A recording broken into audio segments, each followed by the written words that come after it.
Hello दोस्तों, स्वागत है आप सभी का हमारे प्यारे से चैनल केमिस्ट्री टूल्स पर।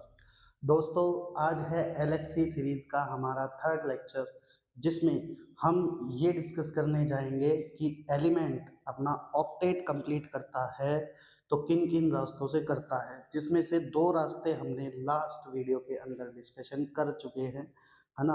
और अब हम थर्ड जो रास्ता है जिससे कोई भी एक एलिमेंट क्या करेगा, अपना ऑक्टेट कंप्लीट करेगा, उस चीज के बारे में हम आज की वीडियो में डिस्कस करेंगे। ठीक है, तो आज की वीडियो का जो टॉपिक है हमारा, वो है बेटा जी थर्ड रास्ता, जिससे कोई एलिमेंट क्या कर रहा था, अपना ऑक्टेट कंप्लीट कर रहा था, और वो है बाय शेयरिंग ऑफ इलेक्ट्रॉन। तो देखो, तुमने अभी तक दो रास्ते देखे, उन दो रास्तों के अंदर एलिमेंट क्या कर रहा था, या तो इलेक्ट्रॉन लूज कर रहा था या इलेक्ट्रॉन गेन कर रहा था। अब मैं तुम्हारी इंफॉर्मेशन के लिए बता देता हूं कि इलेक्ट्रॉन लॉस करने का जो काम है ना, वो मेटल्स का है।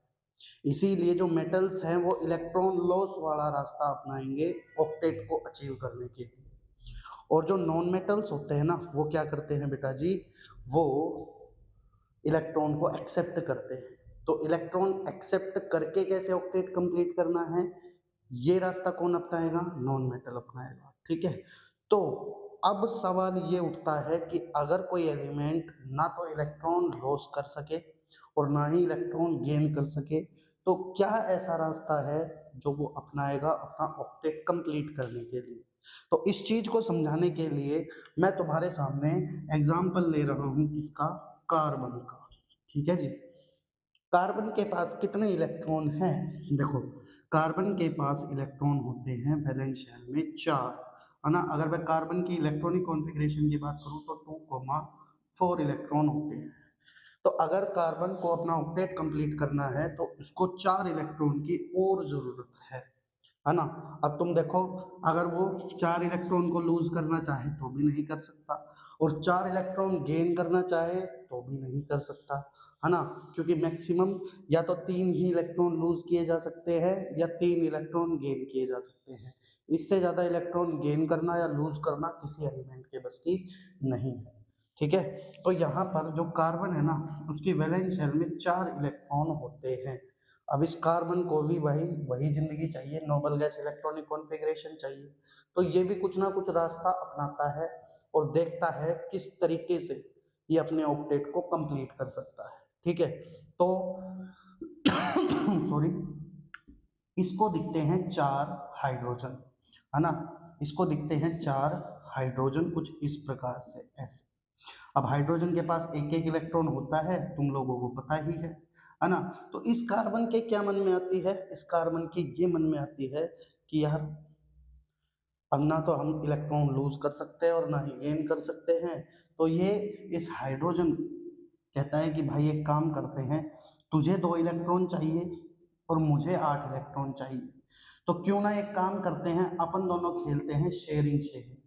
तू मेरा एक इलेक्ट्रॉन तेरे घेरे में डाल के, ऐसे सपोज कर कि ये इलेक्ट्रॉन तेरा ही है, और मैं तेरा एक इलेक्ट्रॉन अपने घेरे में डालकर, अपनी शेल में डालकर ये सोचूंगा कि भाई ये इलेक्ट्रॉन मेरा है।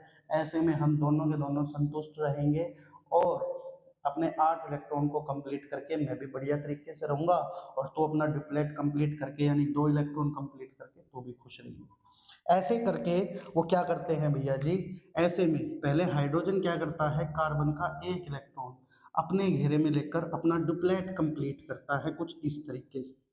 फिर बारी आती है किसकी, फिर बारी आती है जी कार्बन की। तो देखो कार्बन क्या करता है, अपने घेरे में एक इलेक्ट्रॉन यहाँ से उठाएगा, फिर एक इलेक्ट्रॉन यहाँ से उठाएगा, एक इलेक्ट्रॉन यहाँ से उठाएगा, एक इलेक्ट्रॉन यहाँ से, और अपने घेरे के अंदर डाल लेगा। ठीक है, और कुछ इस प्रकार से हमारे पास किसकी फॉर्मेशन हो जाएगी बेटा जी, मीथेन की फॉर्मेशन हो जाएगी। तो देखो, कार्बन जो है वो अपना ऑक्टेट ना तो लॉस करके और ना इलेक्ट्रॉन को गेन करके, बल्कि इलेक्ट्रॉन को एक्सेप्ट या सॉरी शेयरिंग करके क्या करता है, अपना ऑक्टेट कंप्लीट करता है। ठीक है, तो इस तरीके से भी कोई एलिमेंट क्या कर सकता है, अपना ऑक्टेट कंप्लीट कर सकता है। तो सवाल सर ये उठता है कि क्या सर, ये जो रास्ता है क्या सिर्फ कार्बन ही अपनाएगा, या सिर्फ कार्बन के जैसे कोई एलिमेंट है जिनके वैलेंस शेल में 4 ही इलेक्ट्रॉन है, क्या सिर्फ वही अपनाएंगे? मैं कहूंगा ना, है ना, ऐसा नहीं होगा। ये रास्ता सिर्फ वही एलिमेंट्स आपस में अपनाएंगे जो ना तो इलेक्ट्रॉन को लॉस कर सकते हैं ना इलेक्ट्रॉन को गेन कर सकते हैं। ठीक है, जैसे फॉर एग्जांपल अगर मैं तुम्हारे सामने एग्जांपल लूं, देखो मैं तुम्हारे सामने एग्जांपल ले रहा हूं नाइट्रोजन मॉलिक्यूल का। ठीक है, समझने की कोशिश करना। देखो मैं तुम्हारे सामने एग्जांपल ले रहा हूं किसका? नाइट्रोजन मॉलिक्यूल का। तो देखो भैया जी, नाइट्रोजन जो है ना वो क्या करता है, नाइट्रोजन का इलेक्ट्रॉनिक कॉन्फ़िगरेशन जो होता है वो होता है 2,5। ठीक है, तो नाइट्रोजन की वैलेंस शेल में कितने इलेक्ट्रॉन हैं? 5 इलेक्ट्रॉन हैं। और अब भी इसको कितने इलेक्ट्रॉन चाहिए? 3 इलेक्ट्रॉन चाहिए 8 पूरे करने के लिए। तो जब भी तुम नाइट्रोजन के ऊपर ये वैलेंस शेल के इलेक्ट्रॉन्स लिखोगे तो 2 इलेक्ट्रॉन्स को एक साथ और 3 इलेक्ट्रॉन्स को कुछ इस प्रकार से लिखोगे, है ना। तो मैं जो ये रिप्रेजेंट कर रहा हूं ना, ये एलिमेंट्स के चारों तरफ उनके वैलेंस इलेक्ट्रॉन्स को, इसी को ही हम बोलते हैं बेटा जी लेविस सिंबल। ठीक है, तो जैसे ये नाइट्रोजन का है वैसे ही ये नाइट्रोजन का हो जाएगा। ठीक है, तो अब ध्यान से देखो, नाइट्रोजन एक नॉन मेटल है और नॉन मेटल इलेक्ट्रॉन लॉस नहीं कर सकते हैं। तो भैया जी अगर ये नाइट्रोजन भी इलेक्ट्रॉन लॉस नहीं करेगा तो ये एक्सेप्ट नहीं करेगा, और ये लॉस नहीं करेगा तो ये एक्सेप्ट नहीं करेगा। अब इन दोनों चीजों में ये दोनों फंस चुके हैं। तो ऐसे में नाइट्रोजन क्या कहता है कि यार मेरे को एक आइडिया आया है, एक काम करते हैं, मेरे इलेक्ट्रॉन 3 इलेक्ट्रॉन क्या कर लेता हूँ, मेरे घेरे में डाल लेता हूँ कुछ इस प्रकार से, और तू मेरे 3 इलेक्ट्रॉन तेरे घेरे में डाल ले कुछ इस प्रकार से, और दोनों के देखो 8 इलेक्ट्रॉन क्या हो जाएंगे, कंप्लीट हो जाएंगे। जरा नाइट्रोजन के घेरे में गिनो, 2, 2 और 3 5, 5 और 3 8। इसके घेरे में भी 8 इलेक्ट्रॉन हो चुके हैं वैलेंस शेल में, और इसके में भी देखो 2 और 3 5 और 3 8। इस नाइट्रोजन के घेरे में भी 8 इलेक्ट्रॉन हो चुके हैं। तो दोनों के दोनों शेयरिंग करके क्या कर रहे हैं, अपने 8 इलेक्ट्रॉन को पूरे करके बैठे हैं। देखो एक चीज तुम्हारे मन में, तुम्हारे दिमाग में ये इमेज बननी चाहिए कि सर शेयरिंग के अंदर ना तो इलेक्ट्रॉन लूज किया जाता है ना ही गेन किया जाता है, बस शेयर किया जाता है। ये दोनों मान कर बैठे हैं कि ये इलेक्ट्रॉन मेरी शेल में भी है ना। जैसे ये नाइट्रोजन मान के बैठा है इसके 3 इलेक्ट्रॉन मेरी शेल में है, और ये मान के बैठा है कि इसके 3 इलेक्ट्रॉन मेरी शेल में है। ये बस मान कर बैठे हैं, और ऐसा कुछ भी नहीं है कि इसने अपने 3 इलेक्ट्रॉन इस नाइट्रोजन को दे दिए या इस नाइट्रोजन ने अपने 3 इलेक्ट्रॉन इस नाइट्रोजन को दे दिए, ऐसा कुछ भी नहीं है ना। तो देखो जितने इलेक्ट्रॉन ये आपस में शेयर करेंगे उतने ही बॉन्ड बनेंगे। तो देखो इसका एक इलेक्ट्रॉन और इसका एक इलेक्ट्रॉन मिलकर एक बॉन्ड बनाएगा, इसका एक इलेक्ट्रॉन और इसका इलेक्ट्रॉन मिलकर एक बॉन्ड बनाएगा, ऐसे ही ये बॉन्ड बनेगा, है ना। तो इस तरीके से हमारे पास किसकी फॉर्मेशन होती है, नाइट्रोजन के मॉलिक्यूल की। तो देखो जो नॉन मेटल्स हैं वो आपस में किस तरीके से एग्जिस्ट करते हैं, ऐसे इलेक्ट्रॉन्स को शेयरिंग करके। अच्छा जी, अब मैं तुमको एक बात और भी बताता हूँ भैया जी, इलेक्ट्रॉन की शेयरिंग से जो बॉन्ड बनते हैं, ऐसे बॉन्ड्स को हम क्या बोलते हैं, कोवेलेंट बॉन्ड बोलते हैं। ठीक है, तो हेडिंग डाल लेना एक बार, कोवेलेंट बॉन्ड। ठीक है, कोवेलेंट बॉन्ड तो क्या होते हैं covalent bond, those bond which form by mutual sharing of electrons are known as covalent bond। ठीक है, तो ऐसे बॉन्ड जो इलेक्ट्रॉन्स की शेयरिंग से बनते हैं, ऐसे बॉन्ड्स को क्या बोला जाता है बेटा जी, कोवेलेंट बॉन्ड बोला जाता है।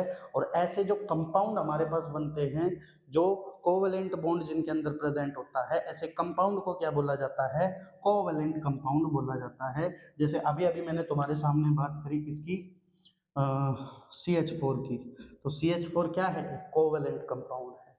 ठीक है, CH4 क्या है, एक कोवेलेंट कंपाउंड है। ठीक है, इसी तरीके से हम जैसे नाइट्रोजन बनी है, ऐसे ही हम ऑक्सीजन को भी बनाकर देख सकते हैं। देखो ऑक्सीजन की फॉर्मेशन, ऑक्सीजन के मॉलिक्यूल की फॉर्मेशन कैसे होगी, देखो जरा ध्यान से। देखो ऑक्सीजन जो है वो 6 नंबर पे आता है, 8 नंबर पे आता है सॉरी, तो इसका इलेक्ट्रॉनिक कॉन्फ़िगरेशन हो जाएगा 2,6, ठीक है। तो ऑक्सीजन के वैलेंस शेल में 6 इलेक्ट्रॉन है और ऑक्सीजन को 2 इलेक्ट्रॉन की रिक्वायरमेंट है, ठीक है। तो वैलेंस शेल में 6 इलेक्ट्रॉन है, तो 6 इलेक्ट्रॉन को कुछ इस तरीके से हम दिखाएंगे ऐसे, ठीक है। तो एक ऑक्सीजन इधर आ जाएगा, तो देखो 2 2 4 और 2 6, कुछ इस तरीके से, ठीक है। तो यहाँ से हर ऑक्सीजन को 2 2 इलेक्ट्रॉन चाहिए, तो ऐसे ये क्या करेगा, ये ऑक्सीजन इसके 2 इलेक्ट्रॉन अपने घेरे में डाल लेगा और ये ऑक्सीजन इसके 2 इलेक्ट्रॉन अपने घेरे में डाल लेगा, और इन दोनों के इलेक्ट्रॉन्स आपस में मिलकर क्या बना लेंगे, बॉन्ड बना लेंगे। तो ऐसे ऑक्सीजन और ऑक्सीजन के बीच में 2 कोवेलेंट बॉन्ड एग्जिस्ट करते हैं और ऑक्सीजन का मॉलिक्यूल कुछ इस प्रकार से एग्जिस्ट करता है, ठीक है जी। तो होपफुली तुम्हें ये जो मॉलिक्यूल की फॉर्मेशन है बाय शेयरिंग ऑफ इलेक्ट्रॉन्स ये समझ में आई होगी, ठीक है। तो अब मेरा तुम्हारे लिए जो सवाल है वो ये है कि तुम्हें मुझे कमेंट सेक्शन में, है ना, कमेंट सेक्शन में तो सर कैसे ही बताओगे, लेकिन तुम्हें घर पे CO2 मॉलिक्यूल को बनाकर देखना है ऐसे के ऐसे, जैसे मैंने बनाया था CH4 को। तो इसी तरीके से तुम्हें क्या करना है, CO2 मॉलिक्यूल को क्या करना है, बना के देखना है कुछ इस प्रकार से, ठीक है। ये जो एटम्स के चारों तरफ मैं वैलेंस इलेक्ट्रॉन्स को दिखा रहा हूँ, ये क्या है, लेविस डॉट सिंबल है ना। और ये जो मॉलिक्यूल का पूरा ये जो मैंने स्ट्रक्चर बनाया है, ये क्या कहलाता है, इलेक्ट्रॉन डॉट स्ट्रक्चर कहलाता है। ये इलेक्ट्रॉन डॉट स्ट्रक्चर है किसका, electron dot structure of oxygen molecule. इससे पहले हमने जो बनाया था वो इलेक्ट्रॉन डॉट स्ट्रक्चर था किसका, नाइट्रोजन मॉलिक्यूल का। अब तुम्हें इलेक्ट्रॉन डॉट स्ट्रक्चर बनाना है किसका, CO2 मॉलिक्यूल का। इस तरीके से हम क्या करते हैं, शेयरिंग ऑफ इलेक्ट्रॉन्स को करवाते हैं, और इस रास्ते से भी क्या हो सकता है, कोई भी एलिमेंट अपने 8 इलेक्ट्रॉन को क्या कर सकता है, कंप्लीट कर सकता है, ठीक है। एक बार जल्दी से नोटबुक में उतार लो, फिर उसके बाद हम आगे की तरफ बढ़ते हैं। सॉरी, होपफुली उतार लिया होगा, ठीक है। तो देखो भैया जी, अब ये सारी बात तो हो गई कि भैया जी सबसे पहले ऑक्टेट रूल आया और उसने ये चीज समझाने की कोशिश करी कि किस तरीके से एलिमेंट अपने 8 इलेक्ट्रॉन्स को क्या करते हैं, कंप्लीट करते हैं, और इसी वजह से 8 इलेक्ट्रॉन्स की फिराक में, यानी 8 इलेक्ट्रॉन्स की चाहत में वो क्या करते हैं, किसी दूसरे एटम के साथ कंबाइन करते हैं। लेकिन समस्या तब उत्पन्न हुई जब ऑक्टेट रूल से SO2 की फॉर्मेशन के बारे में पूछा गया कि भैया जी SO2 के बारे में आपका क्या ख्याल है ना। तो अकॉर्डिंग टू अगर मैं ऑक्टेट रूल चलूं तो देखो सल्फर ऑक्सीजन की ही फैमिली का है, तो इसके भी वैलेंस शेल में कितने इलेक्ट्रॉन्स होंगे, 6 इलेक्ट्रॉन्स होंगे कुछ इस तरीके से, ठीक है। और एक ऑक्सीजन को मैंने इधर बना दिया, एक ऑक्सीजन को मैंने इधर बना दिया, तो 2 इलेक्ट्रॉन ये हो गए, 2 ये 2 ये 2 ये। ऑक्सीजन के वैलेंस शेल में भी कितने इलेक्ट्रॉन होते हैं, 6 इलेक्ट्रॉन होते हैं। तो देखो ये ऑक्सीजन तो अपने ऑक्टेट कंप्लीट कर लेगा कुछ इस प्रकार से, है ना। बारी आएगी सल्फर की, तो सल्फर क्या करेगा, कुछ इस प्रकार से अपने भी 8 इलेक्ट्रॉन पूरे करने की सोचेगा, लेकिन 2 इससे लेगा और 2 इससे लेगा। तो ध्यान से देखना सल्फर के पास कितने इलेक्ट्रॉन हो गए, देखो 4 इधर 4 इधर, 8 8 और 2 10 इलेक्ट्रॉन हो चुके हैं। चाहिए कितने थे, 8, लेकिन हो कितने गए, 10। ये चीज जब ऑक्टेट रूल से पूछी गई कि भाई तू इसके बारे में क्या कहना चाहेगा, तो भैया जी इस एक्सप्लेनेशन नहीं दिया, उसने कहा भाई मुझे नहीं पता ये कैसे बना, एग्जिस्ट भी कर रहा है ना। तो इस चीज के एक्सप्लेनेशन को ऑक्टेट रूल नहीं समझा पाया, क्योंकि ये ऐसे कंपाउंड थे जिनके वैलेंस शेल में 8 से भी ज्यादा इलेक्ट्रॉन आ रहे थे, और ऐसे कंपाउंड्स को क्या बोला जा रहा था, हाइपर वैलेंट कंपाउंड। ऐसे कंपाउंड जिनके सेंट्रल एटम के वैलेंस शेल में 8 इलेक्ट्रॉन से भी ज्यादा इलेक्ट्रॉन्स होते हैं, ऐसे कंपाउंड्स को क्या बोला जाता है बेटा जी, हाइपर वैलेंट कंपाउंड बोला जाता है, ठीक है जी। ठीक है भाई, फिर दूसरा क्या था, दूसरा ये था कि ऑक्टेट रूल से ये पूछा गया कि अच्छा तेरा क्या विचार है किसके बारे में, अच्छा एक सेकंड रुकना जरा, तेरा क्या विचार है BH3 के बारे में, हमें तो ये समझाते हैं, है ना। तेरा क्या विचार है BH3 के बारे में, है ना। देखो जरा, बोरॉन जो है वो 5वें नंबर पे आता है, तो इसका इलेक्ट्रॉनिक कॉन्फ़िगरेशन 2,3 होता है। तो मतलब बोरॉन की वैलेंस शेल में 3 इलेक्ट्रॉन होते हैं। तो इसका लेविस डॉट सिंबल किस तरीके से बनेगा, कुछ इस प्रकार से बनेगा, ठीक है। और 3 हाइड्रोजन को मैं कुछ इस प्रकार से लगा दूंगा ऐसे, तो एक एक इलेक्ट्रॉन सभी को दे दिया है। तो देखो, हाइड्रोजन तो अपना डुप्लेट कंप्लीट कर ले जाएगा, बहुत अच्छी बात है। लेकिन जब बारी बोरोन की आएगी और ये दो दो इलेक्ट्रॉन ऐसे अपने घेरे में डालेगा, तो ध्यान से देखो, BH3 के पास मतलब बोरोन के पास कितने इलेक्ट्रॉन हुए टोटल, ये तो 6 ही इलेक्ट्रॉन हुए भैया, 2 2 4 2 6, है ना। तो 8 तो अब भी कंप्लीट नहीं हुए हैं, तो BH3 भी एग्जिस्ट कर रहा है। जब ऑक्टेट रूल से ये पूछा गया कि तू तो ये कह रहा है कि 8 इलेक्ट्रॉन कंप्लीट होंगे तो भैया मॉलिक्यूल स्टेबल रहेगा और एग्जिस्ट करेगा, पर तेरे हिसाब से तो BH3 को एग्जिस्ट ही नहीं करना चाहिए, लेकिन ये तो रियलिटी में एग्जिस्ट भी कर रहा है। तो ऐसे केस को भी ऑक्टेट रूल नहीं समझा पाया था, बिल्कुल भी नहीं समझा पाया था, है ना। और ऐसे कंपाउंड जिनके सेंट्रल एटम में 8 से कम इलेक्ट्रॉन होते हैं, ऐसे कंपाउंड्स को बोला जाता है बेटा जी हाइपोवैलेंट कंपाउंड्स। तो ऑक्टेट रूल जो है वो हाइपोवैलेंट कंपाउंड्स को भी नहीं समझा पाया, ठीक है। बोलो भाई, यहाँ तक मेरी बात समझ में आई क्या? ये 2 लिमिटेशन मैंने तुमको ऑक्टेट रूल की समझाई है, ठीक है जी। एक बार जल्दी से नोट डाउन करो, वीडियो पॉज करके फिर हम आगे की तरफ बढ़ते हैं, ठीक है। तो ये कुछ लिमिटेशंस थी, एक लिमिटेशन और आई वो क्या थी, वो देखते हैं, ठीक है। देखो जरा, फिर ऑक्टेट रूल से यानी लेविस कॉन्सेप्ट से ये पूछा गया कि अच्छा तू एक बात बता, ज्योमेट्रीज के बारे में क्या कहना चाहेगा, मॉलिक्यूल्स की शेप कैसी होगी, है ना।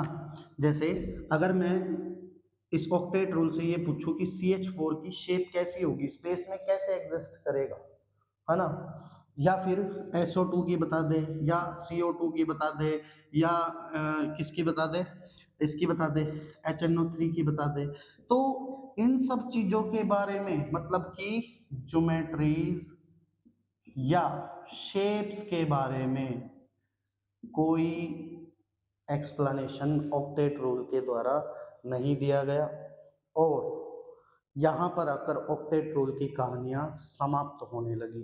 तीसरी बात, जो ऑक्टेट रूल है वो लगभग एटॉमिक नंबर 20 यानी कैल्शियम तक तो एप्लीकेबल होता है, लेकिन अगर 20 से ऊपर चलोगे तो 20 से ऊपर लगभग तुम्हारे पास ट्रांजिशन एलिमेंट्स भी आने लग जाते हैं, तो डी ब्लॉक एलिमेंट के ऊपर ऑक्टेट रूल नहीं लगता है ना, उनकी कहानियां कुछ और ही होती है। तो उनकी भी कंपाउंड्स की फॉर्मेशन जो है ऑक्टेट रूल नहीं समझा पाया। जैसे फॉर एग्जांपल मैं तुमसे बात कर लूं MnO4 2 नेगेटिव, बताओ जी ऑक्टेट रूल के हिसाब से इसको फेल हो जाएगा, जाहिर सी बात है ना। तो इसका मतलब है ऑक्टेट रूल सिर्फ कैल्शियम तक ही एप्लीकेबल था, इसके बाद ऑक्टेट रूल नहीं लगता है। उसको समझाने के लिए हमें नए कॉन्सेप्ट की तरफ मूव ऑन करना पड़ता है, ठीक है जी। तो इस वीडियो के अंदर हमने अभी ये देखा कि किस तरीके से तीसरे रास्ते यानी बाय शेयरिंग ऑफ इलेक्ट्रॉन कोई भी एलिमेंट अपना ऑक्टेट कंप्लीट करता है। दूसरा, हमने ये देखा कि ऑक्टेट रूल्स की लिमिटेशन क्या है, क्या चीज ऑक्टेट रूल नहीं समझा पाया, जैसे कि हाइपरवैलेंट कंपाउंड्स के बारे में, हाइपोवैलेंट कंपाउंड्स के बारे में, और तो और ये ज्योमेट्री या शेप्स के बारे में भी क्या नहीं कर पाया, अच्छे से एक्सप्लेन नहीं कर पाया। इसीलिए अब हम इस वीडियो के अंदर ऑक्टेट रूल को क्या कर रहे हैं, डिस्कार्ड कर रहे हैं। अब हम नेक्स्ट वीडियो के अंदर जो ऑक्टेट रूल की कमियां थी उसको मद्देनजर रखते हुए जो नई थ्योरी हमारे पास आएगी उसके बारे में हम सारी की सारी चर्चाएं करेंगे, ठीक है। मतलब अब हम आगे की तरफ चलेंगे तो वेस्पर थ्योरी आएगी, VBT थ्योरी आएगी, है ना, MOT थ्योरी आएगी, तो बहुत सारी चीजें अभी डिस्कशन करना बाकी है। तो ये हमारा दूसरा लेक्चर था, ठीक है, केमिकल बॉन्डिंग को जिसमें हमने स्टार्ट किया है, कहने को तो ये तीसरा है लेकिन अब अभी हम इसको दूसरा बोलकर चलेंगे, ठीक है। तो ये लेक्चर भी आज का 9th से लेकर 12th तक हर बच्चा पढ़ सकता है, अपने कॉन्सेप्ट क्लियर कर सकता है। तो होपफुली तुम्हें वीडियो समझ आई होगी, पसंद आई होगी। अगर कोई भी बच्चा लास्ट तक टिका हुआ है तो भैया जी मेरी तरफ से उस बच्चे को हार्ट, है ना, मतलब प्यारा सा हग। और बहुत ही अच्छा बच्चा है, लगन के साथ लगा हुआ है, ठीक है। और दोस्तों मैं तुम्हें ये आश्वासन देता हूँ कि लगातार ऐसे ही बने रहो। मैं तुम्हारे कॉन्सेप्ट को बहुत ही ज़्यादा हद तक क्या करूँगा, स्ट्रॉन्ग करने की कोशिश करूँगा। तो वीडियो पसंद आई तो लाइक करना, शेयर करना और हमारे चैनल को सब्सक्राइब करना प्लीज़ दोस्तों। सपोर्ट करो, मैं तुमको बहुत ही अच्छा कंटेंट दूंगा, यकीन मानो, ठीक है। जय हिंद।